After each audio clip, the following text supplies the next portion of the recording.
김기표 의원님, 예, 질의해 주십시오. 네, 경기도 부천시을 국회의원 김기표입니다. 행정처장님 아까 답변하시는 과정에서 손봉기 대법관 후보가 먼저 제청된 게 아니다 이런 취지 말씀하셨는데 아니요, 그게 무슨 말이죠? 그분이 그 노태학 대법관 전 대법관이 후임으로 제청됐다는 뜻입니다. 같은 날 지금 같은 날에 한 거 맞습니다만 같은 날 한 게 맞죠? 이게 이제 앞에 먼저 퇴임하신 대법관의 후임으로 제청됐다는 그러니까요. 말씀입니다. 그러니까 원래는 지금 존경하는 박지원 의원께서 질의한 것은 그거잖아요. 먼저 한 공백이 생긴 그 대법관 후임을 먼저 하고 그 다음에 하는 게 정상인데 왜 1+1로 하느냐 이걸 지적하는데 그게 아니라고 답변하는 것 같아서 물어보는 겁니다. 이거 한번 물어보죠. 지금까지 우리 야당 의원께서 얘기를 했는데 대법관 후보 제청할 때 이런 일이 있었습니까? 즉 서면으로 대법원장이 발표하고 협의되지 않은 상태에서 발표한 적 있습니까? 마지막 순간까지 협의를 하였습니다. 이 답을 제가 묻는 것에 답을 하세요. 서면 통보해버리고 보통은 대법원장이 청와대에 예방을 해서 대통령과 차담을 하면서 이러이러한 사람을 제청하겠습니다. 이런 식으로 제청이 이루어지고 그것은 그동안 청와대와의 협의하에 이루어지는 것이 맞죠. 그렇습니다. 과거는 그렇게 해왔습니다. 그러면 지금까지 협의가 안 된 것은 맞네요. 그렇습니다. 근데 협의는 하였지만 지금까지 합의를 못했습니다. 지금까지 역사상 한 번도 없었던 일이 지금 어제 발생한 겁니다. 그건 맞죠? 지금까지 합의를 그건 맞죠? 맞습니다. 제가 거기에 제가 묻는 것에 답변을 하십시오. 시간 예, 길지 알겠습니다. 않습니다. 예.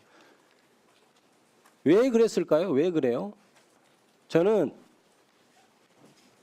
일반 법관은 대법원장 임명하고 보직 이동을 하죠. 예. 대법관은 어떻게 합니까?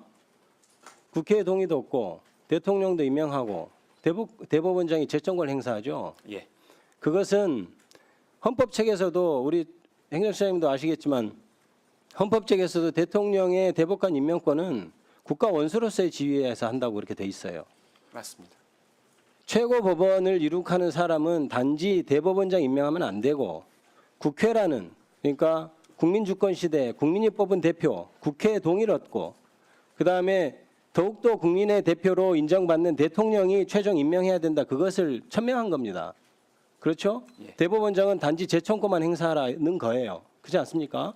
그러면 최종적으로는 국민이 임명하는 거라고 봐야 됩니다. 헌법적인 민주적 정당성의 관점에서는 그렇지 않습니까? 그래서 제청을 하고 그다음에 대통령 임명 동의안을 국회로 보내야 되기 때문에 필연적으로 그 사이에 간극이 있으면 안 되니까 서로 협의를 하라고 하는 거예요. 그러면 극단적으로 지금과 같은 사태에서 협의가 안 되면 최종적인 의사는 어디에 따라야 됩니까? 국민의 뜻에 따라야 되는 것 아니에요?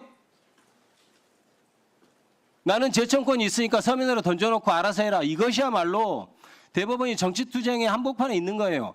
대법관 임명 과정을 완전히 정치화하고 있지 않습니까? 우리는 제청권이 어쩌냐, 조용히 하세요. 제청권이 어쩌냐, 임명권이 어쩌냐를 논하고 있는 게 아닙니다. 대법원장이 대법관 임명하는 과정을 지금 정치화하면서 가장 안정적이어야 할 사법부가 국민들을 가장 혼란에 빠뜨리고 있는 것 아닙니까? 자, 그럼 어떻게 되겠습니까?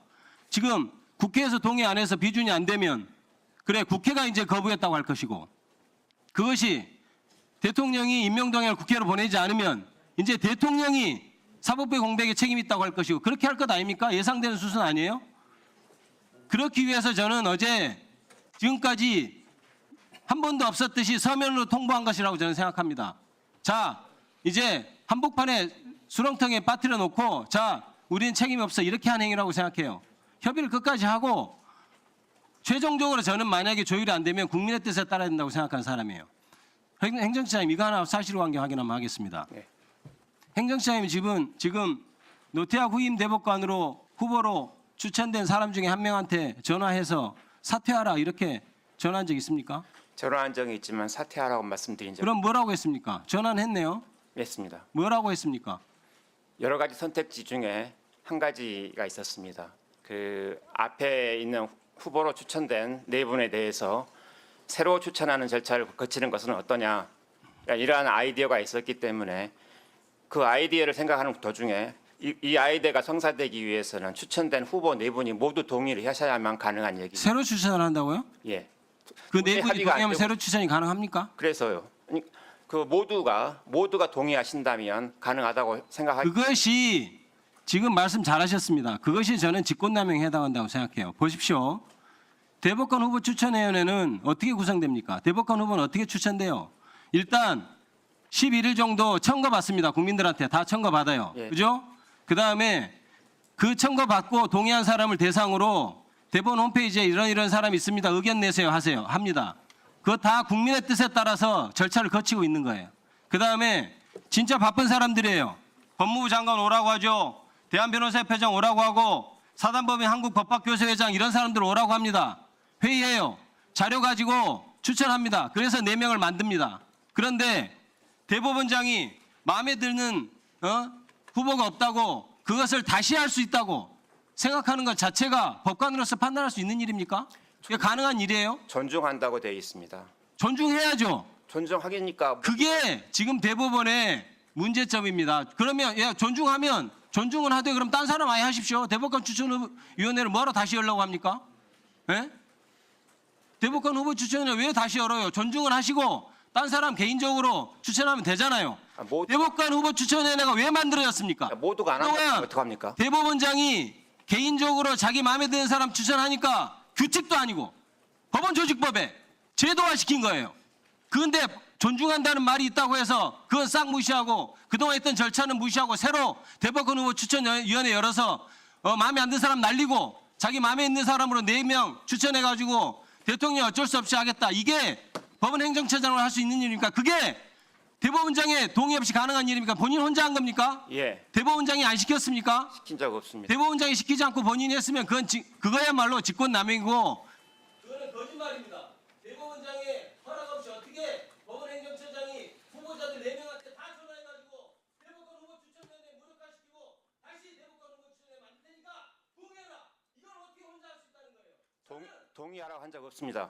동의하라 그러면 전화를 왜 했습니까? 물어본 겁니다. 의견을. 오. 아니 그게 물러나라고 하는 얘기지. 그거를 물어본다고 생각할 사람이 어디 있습니까? 사법권의 독립이 뭡니까?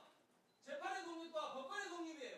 법관한테 법원 행정처에 전화해가지고 당신 후보자로 올랐는데 물러나. 다시 우리가 대법관 후보 추천에 만들게. 이것이 사법권 독립을 외치는 대법원 법원 행정처장이 할 일입니까? 물러나라고 한 적 없습니다.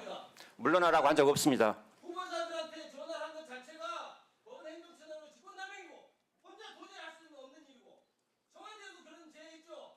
다시 대법관 추천 후보 추천위원회 그거 다시 할 수 없냐고. 이것이 혼자 법원 행정처장 할 수 있는 일입니까 그게? 예?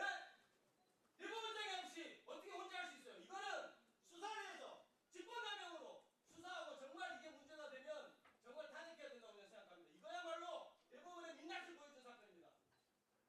저는 그렇게 생각하지 않습니다. 네. 3분만 드리세요.